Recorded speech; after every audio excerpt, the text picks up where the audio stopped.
I'm not ashamed. What wasn't Israel allowed to eat within their gates? This is the question that we seek to answer today as we continue our verse-by-verse study of the book of Deuteronomy on Walking Through the Bible. His word, the glory of his cross. If you have a Bible with you, turn to Deuteronomy chapter 12. We're going to be reading from verses 8 to 19. If you don't have a Bible, don't worry. Just follow along with us on the screen. The version that we'll be reading from is the New King James Version. So Deuteronomy chapter 12, beginning at verse 8. You shall not at all do as we are doing here today, every man doing whatever is right in his own eyes. For as yet you have not come to the rest and the inheritance which the Lord your God is giving you. But when you cross over the Jordan and dwell in the land which the Lord your God is giving you to inherit, and he gives you rest from all your enemies round about, so that you dwell in safety, then there will be the place where the Lord your God chooses to make his name abide. There you shall bring all that I command you, your burnt offerings, your sacrifices, your tithes, the heave offerings of your hand, and all your choice offerings which you vow to the Lord.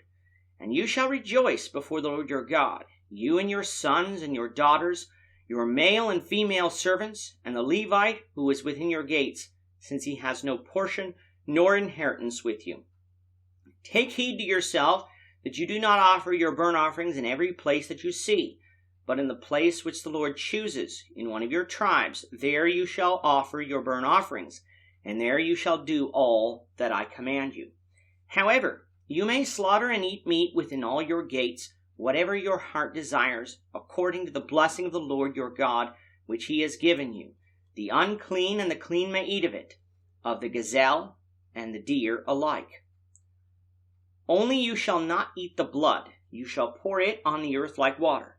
You may not eat within your gates the tithe of your grain, or your new wine, or your oil, of the firstborn of your herd or your flock, or of any of your offerings which you vow of your freewill offerings, or of your heave offering of your hand.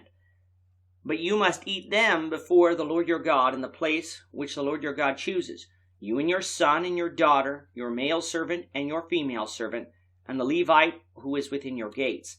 And you shall rejoice before the Lord your God in all to which you have put your hands. Take heed to yourself that you do not forsake the Levite as long as you live in your land. Israel was going to be different when it came to the worship of God. Before the law of Moses, the head of every household acted as a priest of his family and would offer sacrifices to God for his family. Of course, in many cases, these sacrifices would be to false gods, which was wrong. But even the worship of the true God was done by family. The law of Moses changed that. For in Israel, they established the Aaronic priesthood. That meant that now only the priests could offer the sacrifices for the people on the altar of God, taking that responsibility away from the heads of families. As such, the place of worship would now change.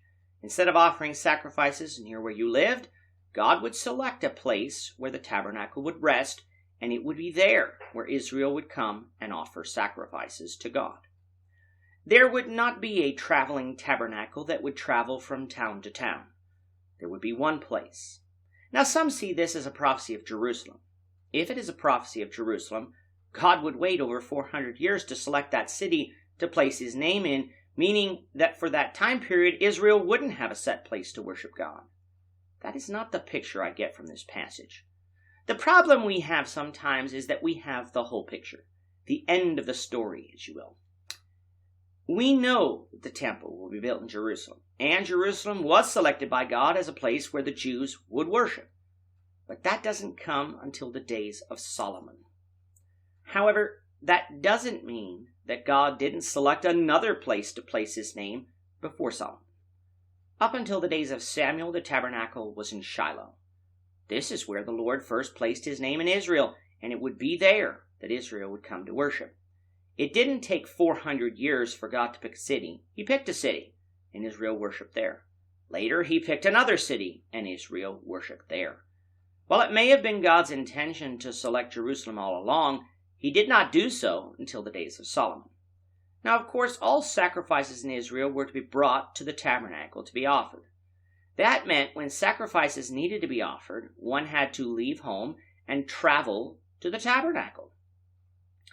Among these sacrifices would be the meats that would be offered, many of which would be consumed by the priests, but part of the meats of the peace offerings would be consumed by the one offering it. We find that the meats of the sacrifices were not to be consumed in the gates of the people, meaning in their home cities, but before the Lord in the place that the Lord selected to place his name. This, of course, would make sense, for in our studies of the peace offerings in Leviticus 7, we find that the meat of the peace offering could only be eaten of the day it was offered and the day after, meaning that it would have been impossible for many to get home and eat it within that time frame anyway. Thus, they were to eat it before the Lord where the tabernacle was, they and all who were with them. But were they allowed to eat meat at home, or were they only allowed to eat meat at the tabernacle? In the wilderness, according to Leviticus 17:3-6, they weren't to kill meat anywhere, but were to bring it to the door of the tabernacle of meeting. This was done to discourage idolatry. Once Israel inhabited Canaan, though, such a regulation would be too onerous, so God had Moses repeal it. All meats not sacrificed to God could be eaten within their gates, and the stipulations between the clean and the unclean person about eating did not have to be regarded, since the meats weren't offered in sacrifice to God. In all of this, they weren't to forsake the Levite that dwelt among them, meaning they were to care for the Levites in the manner God prescribed in Numbers 18. With that, our time is up for today. The Lord willing, we hope you'll join us for tomorrow's discussion of Deuteronomy chapter 12, verses 20-32, as we continue our walk through the Bible, one verse at a time. Thank you for watching today's episode. We hope that you found it edifying and ask that you not only subscribe to our channel and podcast, but that you like and share this episode among your friends, so that the saving gospel of Jesus Christ can go out to the whole world.